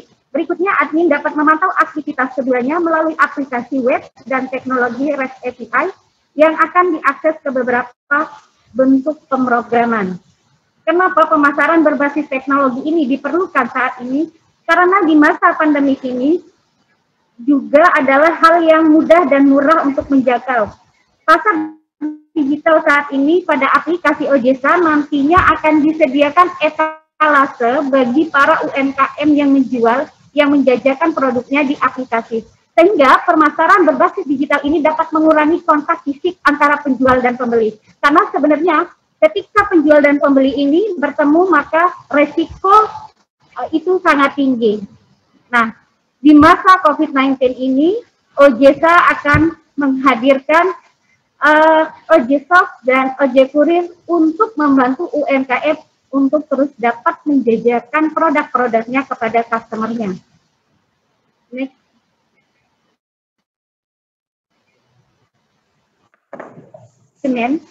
Di dalam aspek manajemen ini adalah berupa pendampingan implementasi manajemen, planning, organizing, executing, dan controlling. Dan selanjutnya adalah output dan juga outcome.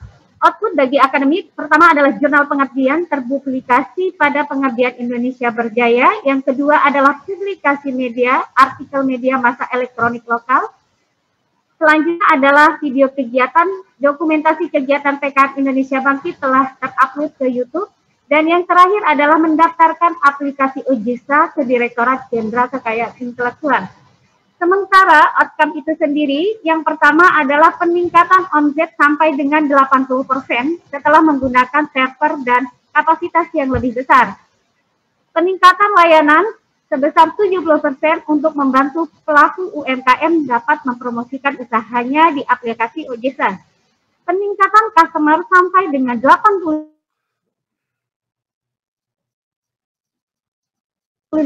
terbaru sehingga memudahkan pertemuan antara driver dan customer lebih real time dari driver bertambah sampai dengan 90% dengan pelatihan safety reading, kesadaran driver ketika berkendaraan dan ekspansi sebesar 70% pada wilayah yang membutuhkan. Dan skill knowledge, peningkatan pengetahuan dan keterampilan karyawan dan manajemen. Demikian presentasi dari kami. Mohon maaf atas segala kekurangan. Sekali lagi kami ucapkan terima kasih atas waktu dan kesempatan yang diberikan kepada kami. Kami akhiri. Wassalamualaikum warahmatullahi wabarakatuh. Waalaikumsalam warahmatullahi wabarakatuh. Terima kasih Bu Ruswaini dari Universitas Muhammadiyah Lampung. Berikut sudah tadi 3 pemaparan dari perwakilan penerima pendanaan skema UKM Indonesia Bangkit tahun 2020. Bapak Ibu yang kami hormati, selanjutnya adalah sesi dengan Bapak Menteri oleh Bapak Muhammad Dimyati. Akan kami tayangkan beberapa pertanyaan terkait agenda siang hari ini yang telah dikumpulkan melalui kolom chat Zoom dan kanal YouTube. Juga dari teman-teman media, kami persilakan kepada Bapak Dimyati untuk dapat memoderatori tanya jawab ini. Terima kasih. Baik, terima kasih Mbak Moderator, Pak Menteri yang kami hormati. Dari sekitar 200-an peserta yang dari tadi mengikuti acara ini, Pak Menteri, ada 2 kelompok pertanyaan. Pertanyaan yang pertama dari kelompok peserta dan yang kedua dari kelompok media. Ini karena mengingat waktu, Pak Menteri, tanpa basa-basi langsung mohon izin Bapak dapat menjawab pertanyaan kelompok peserta yang terdiri dari 3 penanya. Yang pertama dari Kadarudin dari Kolaka, kemudian Roni Gunawan, dan kemudian yang ketiga dari Rizky Kurniawan. Pertama, mereka menanyakan sehubungan dengan tingginya minat para dosen untuk berpartisipasi dalam kegiatan ini, apakah kuotanya dapat ditambah, setidaknya ada perwakilan di setiap provinsi. Ini pertama, Pak Menteri. Yang kedua sekalian, dalam beberapa nomenklatur program UMKM yang berada di Kementerian Koperasi, bagaimana integrasi UMKM Indonesia Bangkit ini dengan program penguatan UKM yang ada di kementerian tersebut, dan juga bagaimana ke depannya. Dan yang ketiga dari kelompok peserta, bagaimana penguatan kegiatan UKM yang dibantu pemerintah pasca 3 bulan kegiatan agar hasil program tersebut berkelanjutan. Mohon Pak Menteri 3 pertanyaan ini dapat dijawab oleh Pak Menteri, dan nanti kita lanjutkan dengan pertanyaan dari kelompok media. Pak Menteri. Ya, pada intinya kegiatan pengabdian masyarakat seperti rekan-rekan dari kampus sangat pahami, itu adalah bagian dari Tridharma, ya, bersama pendidikan dan penelitian. Nah, karenanya pengabdian masyarakat itu tentunya harus relevan dengan kondisi yang ada pada saat ini. Dan kondisi pada saat ini memang membutuhkan suatu dukungan yang sifatnya sangat darurat atau emergency terhadap UMKM kita yang benar-benar terdampak sebagai akibat dari pandemi ini. Nah, karenanya tentunya programnya sangat bisa untuk diperluas, ya, dengan menambah tentunya baik berbasis wilayah, tetapi juga pada mungkin jenis UMKM-nya, ya, karena UMKM itu kan harusnya bisa berbagai bidang usaha. Nah, kita ingin tentunya selain ada diversifikasi wilayah, juga ada diversifikasi bidang usaha. Dan tentunya program ini intinya adalah semangat bersama, solidaritas bersama kita untuk membantu UMKM. Jadi kami di birokrasi tentunya tidak mau juga harus berebut atau merasa terganggu dengan adanya kegiatan kementerian lain yang membina UMKM, terutama tentunya oleh Kementerian Koperasi dan UMKM sendiri, ya. Dan kenyataannya pun kami membangun kerjasama yang sangat baik dengan Kementerian Koperasi UMKM, di mana pendekatan kami adalah dukungan bagi UMKM adalah dukungan dari sentuhan teknologi. Teknologinya ada 2, ada teknologi produksi, ada teknologi digital. Nah, kenapa 2 teknologi tersebut? Karena suatu usaha, dalam hal ini UMKM, itu hanya bisa survive kalau dia bisa mencetak laba atau profit. Ya. Profit itu tentunya adalah selisih dari harga jual dikurangi dengan biaya produksi. Nah, kalau ada sentuhan teknologi produksi, maka kita harapkan biaya produksinya menjadi lebih efisien, menjadi lebih rendah, ya, sehingga profit yang diterima menjadi lebih tinggi. Dan profitnya akan lebih tinggi lagi kalau harga jualnya itu meningkat, atau paling tidak penerimaan penjualannya meningkat, ya. Dan itu bisa terjadi kalau ada market access yang kuat, salah satunya melalui digital. Jadi dengan 2 sentuhan teknologi ini, digital maupun teknologi produksi, kita harapkan UMKM tingkat keuntungannya meningkat dan mereka bisa lebih berkelanjutan, ya, lebih bisa mengembangkan usahanya, bahkan bisa melakukan ekspansi, ya. Nah, tentunya kita akan juga perbaiki program ini baik di sisa tahun ini ya yang memang sudah pendek secara tahun anggaran, tetapi utamanya adalah di tahun depan. Ya, di tahun depan kita akan membuat program pendampingan UMKM dengan skala lebih besar lagi. Dan tentunya saya juga mengundang nanti partisipasi perguruan tinggi ya agar kegiatan pengabdian masyarakatnya bisa langsung diterapkan ke UMKM yang ada di sekitar lokasi kampusnya ya, sehingga bisa mewakili juga wilayah di Indonesia. Nah, soal apakah setiap provinsi atau setiap daerah bisa mendapatkan, ini juga tergantung pada kemampuan dari kampusnya. Kalau ternyata ada suatu daerah yang kampusnya barangkali kurang proaktif, ya kurang turun ke lapangan dengan kondisi UMKM, maka kami akan kesulitan untuk bisa menyalurkan hibah ini, karena hibah ini basisnya dari tentunya anggaran yang terkait dengan perguruan tinggi. Ya. Nah, jadi kira-kira itu jawabannya mengenai tadi dukungan untuk pasca support. Ya, tentunya ya kita harapkan juga partisipasi dari perguruan tinggi, ya, untuk bisa memastikan kondisi pascanya. Ya, karena dukungan kami adalah ya selama termin dari masa dukungan tersebut. Ya, sesudah itu yang kita harapkan adalah sebelum dukungannya berakhir, kita harapkan perguruan tinggi yang menjadi pembina benar-benar menyiapkan UMKM-nya agar mereka bisa menjadi UMKM yang benar-benar tahan banting dan punya daya saing, sehingga kedepannya mereka tidak akan terganggu dengan kondisi ekonomi yang mungkin memang bisa fluktuatif atau naik turun ya dari periode ke periode. Baik, terima kasih Pak Menteri. Kemudian sekarang ada 3 pertanyaan juga dari kelompok media. Yang pertama dari Mbak Marta dari Antara, kemudian Mbak Dian dari Harian Waspada, dan Mas Nyoman dari Bisnis Indonesia. Mbak Marta bertanya tentang bagaimana memacu bangkitnya UMKM di tengah masa pandemi COVID-19. Terobosan inovasi seperti apa yang sedang dan bisa membantu UMKM tumbuh di masa sulit karena pandemi ini.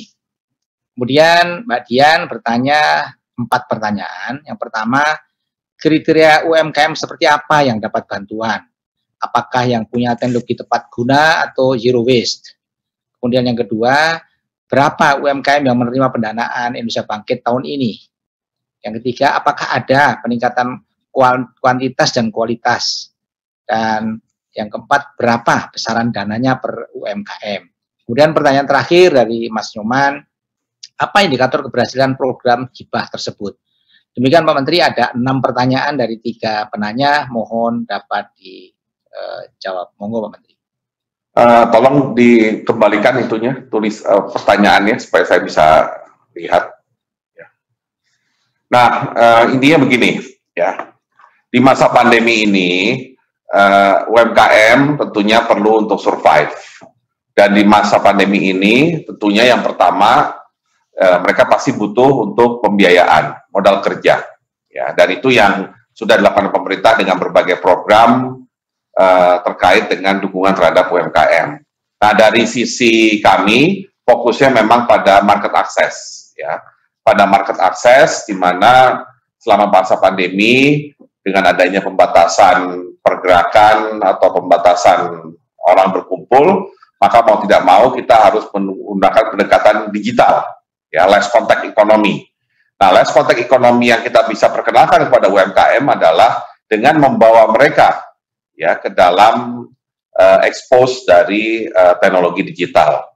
Apapun yang mereka lakukan, ya, apakah dalam bentuk barang maupun jasa, kita sudah melihat bahwa exposure terhadap digital itu sangat membantu, ya, sangat membantu mereka tetap melakukan kegiatan ekonominya.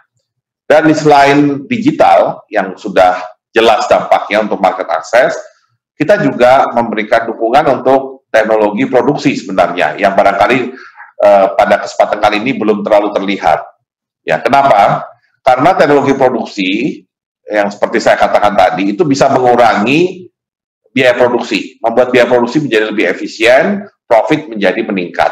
Nah, contoh untuk sentuhan produksi dalam masa pandemi ini, misalkan untuk makanan, ya kita bisa melihat kadang-kadang warung-warung atau restoran-restoran kecil di berbagai daerah yang biasanya terkenal, sangat terkenal, ya orang-orang datang dari kota lain ke kota tersebut pasti tidak lupa untuk makan di situ atau membawa makanan ke situ. Kemudian kehilangan pelanggan, mungkin separuh lebih pelanggannya hilang karena ya tidak banyak lagi perjalanan dari luar kota dan juga orang tidak banyak yang datang ke warungnya. Nah, solusinya memang bisa dengan digital, dengan model pesan antar, ya. Tetapi ada juga yang menarik, ya, bahwa mereka juga banyak customer-nya datang dari luar kota. Nah, solusinya dengan teknologi pengalengan makanan yang benar, yang bisa menjaga daya tahan makanannya, sekaligus menjaga rasanya, menjaga kualitasnya, maka makanan yang tadinya hanya bisa dibayangkan dinikmati kalau datang langsung ke tempatnya, atau datang langsung ke kotanya, sekarang bisa dikirimkan ke berbagai kota di Indonesia dalam bentuk makanan kaleng, tapi makanan kaleng itu isinya adalah makanan khas dari kota tersebut, ya. Misalkan kita bayangkan coto Makassar itu bisa kita kirimkan tidak dalam bentuk biasa, tetapi dalam bentuk makanan kaleng, ya, makanan kaleng coto Makassar misalkan, atau makanan kaleng yang sudah ada seperti gudeg Yogyakarta, ada makanan kaleng dari empal gentong dari Cirebon, atau rendang dari Sumatera Barat dan seterusnya. Ya, jadi sebenarnya masih besar, ya, kemampuan dampak teknologi terhadap UMKM, ya, sehingga mereka tetap bisa melakukan bisnis seperti sebelum masa pandemi. Kemudian untuk menjawab pertanyaan kedua, kriteria mendapat bantuan, ya tentunya adalah UKM yang memang bidang usahanya sesuai dengan dukungan teknologi yang bisa diberikan oleh perguruan tinggi yang bersangkutan, karena ini adalah program pengabdian masyarakat dari perguruan tinggi untuk mendukung UMKM, ya. Dan kita menekankan pada less contact economy, dan memang teknologi digital yang menjadi salah satu ciri bagaimana dukungan perguruan tinggi langsung kepada UMKM tersebut. Nah, siapa yang mendapatkan? Apakah yang zero waste, misalkan circular economy, ataukah yang teknologi tepat guna? Yang penting adalah memang teknologi itu adalah teknologi atau kegiatan yang dilakukan oleh UMKM, dan perguruan tingginya punya kemampuan untuk memberikan dukungan, ya. Di samping, kembali lagi karena ini less contact economy, bagaimana caranya agar produknya, baik produk yang tepat guna atau produknya zero waste itu juga bisa dipasarkan secara digital, ya. Mengenai berapa UKM yang menerima pendanaan Indonesia Bangkit, yang pasti tadi yang saya bacakan ada sekitar 29. Berapa itu? 29 ya. 29 UMKM yang menerima pendanaan tahun ini, ya. Tentunya seperti saya katakan tadi, tahun depan kita bisa tingkatkan lebih berlipat karena tentunya anggarannya sudah disiapkan, programnya sudah lebih difahami, dan kita juga sudah bisa identifikasi siapa kira-kira yang berpotensi menjadi calon penerima, ya. Kemudian besaran dana per UMKM berapa, Pak Adim? Rata-rata 100-an, Pak. Sekitar 100 juta rata-rata, ya. Karena kan totalnya 2,7 miliar. Tadi penerimanya 29. Jadi kalau kita rata-ratakan ya hampir 100 juta per penerima, ya. Soal besar kecilnya, kembali lagi yang kita tekankan adalah ini bukan modal kerja, bukan pembiayaan, tetapi bagaimana meningkatkan kapasitas teknologi mereka, khususnya kapasitas teknologi digital dalam konteks less contact economy.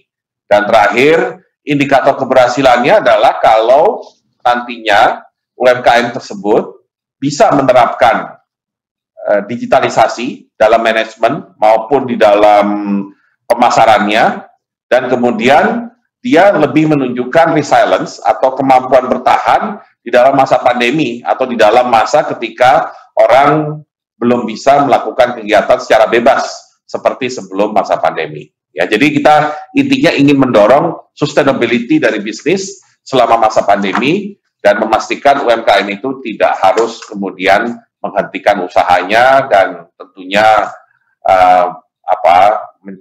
membuat kemiskinan dan pengangguran itu meningkat. Kira-kira itu jawaban dari saya. Baik, terima kasih Pak Menteri. Jadi demikian pertanyaan dari para peserta dan juga rekan-rekan dari media. Dan teman-teman yang saya hormati dan Pak Menteri yang kami banggakan, itu tadi bagian kecil atau puzzle dari mozaik besar program Kemenristek BRIN dalam rangka mendorong implementasi inovasi Indonesia, khususnya dalam konteks teknologi tepat guna. Seperti yang Pak Menteri sampaikan tadi bahwa pada tahun 2021 nanti, insya Allah dengan anggaran yang sudah dikemas lebih tertata dan waktu yang lebih panjang tentunya, kita akan melaksanakan kegiatan-kegiatan yang lebih mendorong implementasi inovasi Indonesia, khususnya teknologi tepat guna ini dengan lebih baik, dengan sasaran yang juga lebih merata.